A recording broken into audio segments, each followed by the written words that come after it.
Hi, my name is Huckleberry, and I'm an author. As an author, there are a lot of steps to get a book from written to in the hands of a reader. We have to write the book. That's a challenge in and of itself because we get an idea. Hey, I want this to happen. And just because you have an idea doesn't mean you know all of the bullet points to get to the end. Because, we could just write the basic idea and that would be like a 5-chapter book.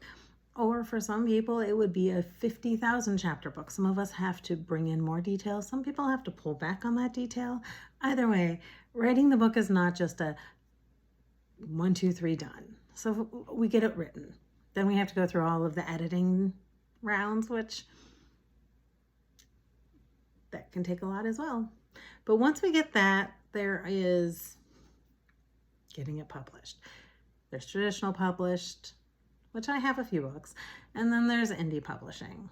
And if you're going to go the indie route, you should get it, many of us get it professionally edited. It reads more smoothly, especially if you're dyslexic. There's the copyright, if you're in America. There's the ISBN they have to buy per, so one for the paperback, one for the ebook, one for the hard copy, one for every format. Cover. If you're doing the audiobook and you're doing a real voice, which I highly suggest because it sounds better, you're paying for the real voice to read it. There's a lot of expenses. So what's the most expensive? The answer is the most expensive is what you prioritize to be the most expensive. For my books, I would say the most expensive thing has been the narrators.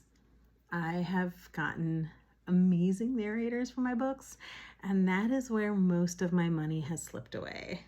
I don't regret it. I think I have gotten fantastic people to read my books. And I find it really important because I love listening to audiobooks. I think it is a great way to consume the media. I'm dyslexic. Sometimes I have this story. I once read this passage out of a book and I started laughing and my spouse was like, "Why are you laughing?" And I realized what I read wasn't book specific. It was just a funny passage and I read it out loud. And as I read it out loud, I realized what I was reading out loud was different than what my brain had translated the first time I read it because my dyslexia had done something really weird with the words.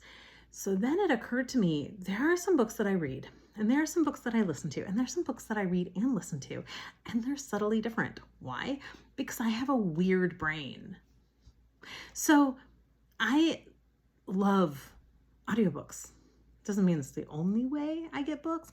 I also have an hour commute to get from home to work. So round trip, that's 2 hours where I would rather listen to a book than listen to other things.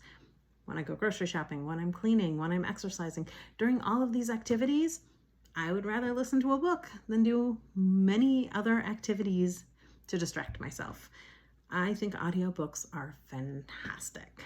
So I spend the money to get a good narrator, and that's what you'll find when you listen to my books. Priorities. Subscribe.